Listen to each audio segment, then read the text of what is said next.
কইতাছি যে মায়ে বাইচা থাকতে ফিডা সিরা খাইলো। তো কদিন ধরে ঠান্ডাটা প্রচুর পড়ছে। আর এই ফিডাটা আগেও বানাইছি, আবারও বানাইলাম। কারণ আজকে একবারে সবাইরে দিয়া তারপরে খামু।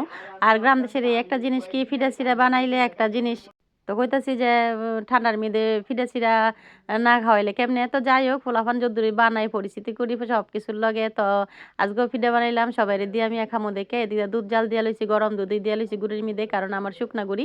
শুকনা গুঁড়িগুলা কিন্তু একটুনি অনেকক্ষণ ভিজায় রাখতে হয়। তো আমিও একবারে মাইকা যাইকা দুধ দিয়া অনেকক্ষণ ভিজায় রাখলাম। আর কি পিঠা বানাইতেছি এটা তো আপনাদের লগে অবশ্যই শেয়ার করুম। অবশ্যই ভিডিওটা দেখে বুঝতে পারতেছেন যে কি পিঠা বানামু। তো যাই হোক আচ্ছা ভাপা পিঠা বানামু। কারণ আছে সবাইরে দিয়া সবাইরে একটু, একটু কইরা শেয়ার করুম। আগে তো গুড়ি কুড়ার শব্দ শুনলেই মানুষ বুঝতে পারত যে ও যে আর গরু পিঠা বানাইতেছে আবার দিয়াও খাইতো। আর অনেক মানে যার ডিজিটাল যুগ হইয়া যার গেটের বগল দা পার হইয়া তারপরে পিঠা-সিঠা দিতে হয়। যার কারণে কেউ দিয়া খায়, কেউ দিয়া খায় না। আবার গুড়ি কুটার শব্দ শোনা যায় না। তো যাই হোক আলহামদুলিল্লাহ যে যদ্দুর পারি সবাইরে নিয়া খাইলে কিন্তু এই জিনিসটার মজাই আলাদা। তো এদিক দিয়ে গুড়ি দিয়ে আবার চাইল্লা লইতাছি।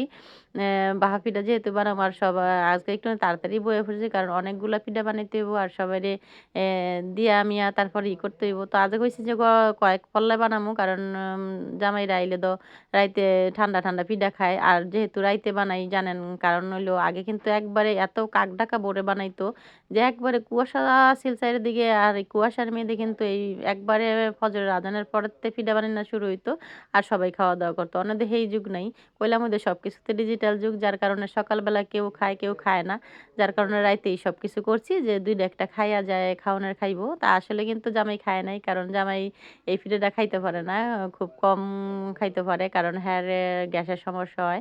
অ্যা তো যাই হোক খায় নাই যে একটুনি কষ্ট পাইছিলাম যে এত রাইত পর্যন্ত বইয়া রইলাম চুলার পার যে জামাইরে আইলে গরম, গরম বানায় দিমু। যাই হোক এদিক দিয়ে আমি যারে দেওয়ার হারে দিয়া লইতাছি। আর এদিক দা উম ঘরের মধ্যেও যারা খাওয়ানোর খাইয়া লইতাছে।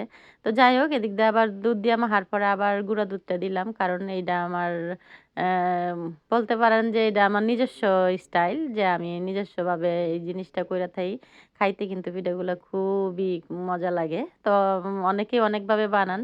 আর এই যে আমার মেশিনটা বয়াই দিছি, মেশিনটার মধ্যে একটা করে পিঠা হইলেও কিন্তু সেকেন্ডও লাগে না। সম্ভবত ১ মিনিটও লাগে না একটা পিঠা হইতে। তো যাই হোক আলহামদুলিল্লাহ পিঠাগুলো খুব সুন্দর হইছে। আর সবাই খাইয়া-মাইয়া একবারে ভরপুর খাওয়া-দাওয়া করলাম। আর আরো কি পিঠা বানামু না বানামু এটিও তো আপনাদের লগে শেয়ার করুম। আচ্ছা ছোট একটা ভিডিও দিয়া শেয়ার করলাম। পেজটারে ভালো লাগলে অবশ্যই একটা ফলো দিয়া রাখবেন, আর লাইক দিয়া রাখবেন। আর শেয়ার অনেকের কাছেই চাই। শেয়ারটা যদি করেন তাইলে অবশ্যই অন্য মানুষও দেখতে পারবো আমার ভিডিওটা। তো ভিডিওটা কেমন লাগলো সবাই জানাইবেন। আর মায়ের পাশে বইয়া ছোট ছেলে একবারে খাওয়া-দাওয়া করতেছে যে, "মা গরম, গরম দাও।" তো আমিও গরম, গরম সাজায় লইছি যে, "নে খা।" কারণ মা থাকতেই যতদিন খা। আর আমরা তো আর মায়ের এই জিনিসটা পাই নাই। যার কারণে বাচ্চা করে বাচ্চারা যে সঙ্গে খায় সঙ্গে আনন্দই লাগে।